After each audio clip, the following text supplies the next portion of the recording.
So spring break is just around the corner, and let's face it, summer isn't that far off either. So if you're planning a vacation, I know there are a lot of things to do, but adding a few more things to your to-do list can really secure the safety of your home.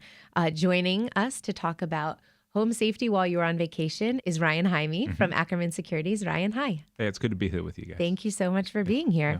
All right, so locking doors, unplugging computers, these are all things that we kind of think of that are top of mind that we do before we leave for vacation. What else can you do to make sure that your home stays safe and secure when you are not there?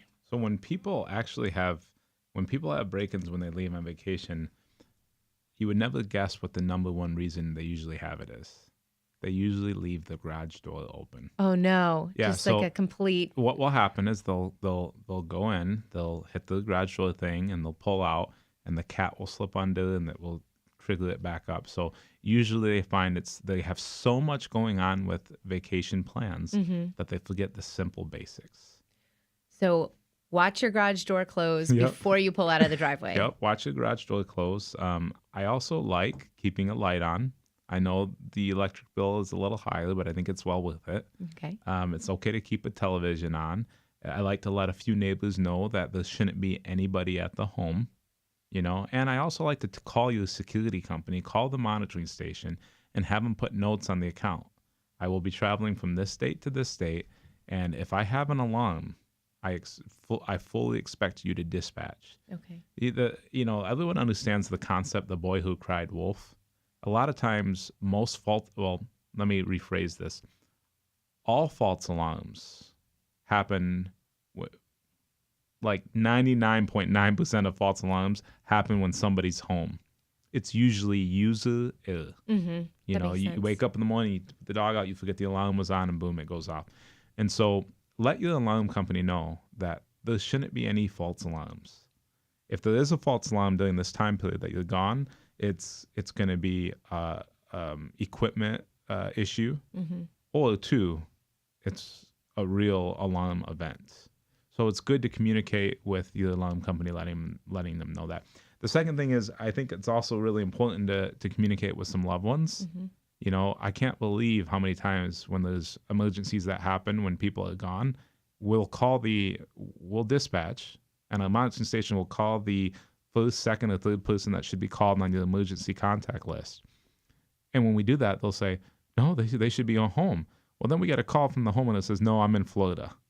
And I'm thinking, wow, the whole family has no idea that you're in Florida. Right. So simple things like that make a world of difference. Okay, great.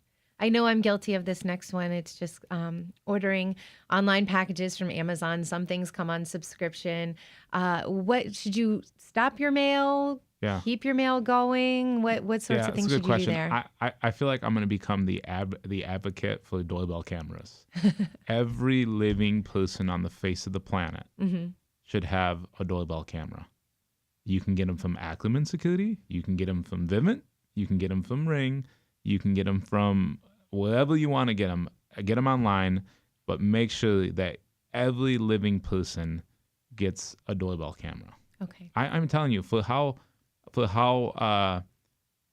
inexpensive they are, and I say inexpensive, I mean I'm not suggesting a couple $100 is so cheap. I know that's it's a nice amount of money, but for what we spend that money on eating out and other things, Right. don't eat out for a couple months and invest in a doorbell camera. It will be the best purchase. Make sure it's got remote access, so when those packages come in, you can see the face of who placed your package down, and it can allow you to see who's coming around the front side of your home, and I promise you it will pay great dividends. And on top of that, you'll have at least 3 or 4 hilarious stories a year, with a little kid that rings the doorbell and he's picking his nose, and it's kind of gross and kind of funny all at the same time. So I promise you'll have a blast with it. Great. And now this one is one that always trips me up. Blinds open or shut? It's a good question. If you, I like the idea of having the blinds open with a television on and a light and things of that nature. A lot of times when people break into a home, they're looking for homes that don't have any signs of life. So if you go ahead and shut down your whole house, showing that there's no signs of light, there's no signs of life, especially if you don't have an alarm system or cameras or things of that nature, you might actually be opening your home up to being a target. Okay. Especially if people are casing neighborhoods and watching and waiting for the opportunity. Those are things that they can pay attention to. Great. So make it seem as normal as you can without being there. That's right. And a lot of times I like to have a neighbor come and collect the mail out of the mailbox.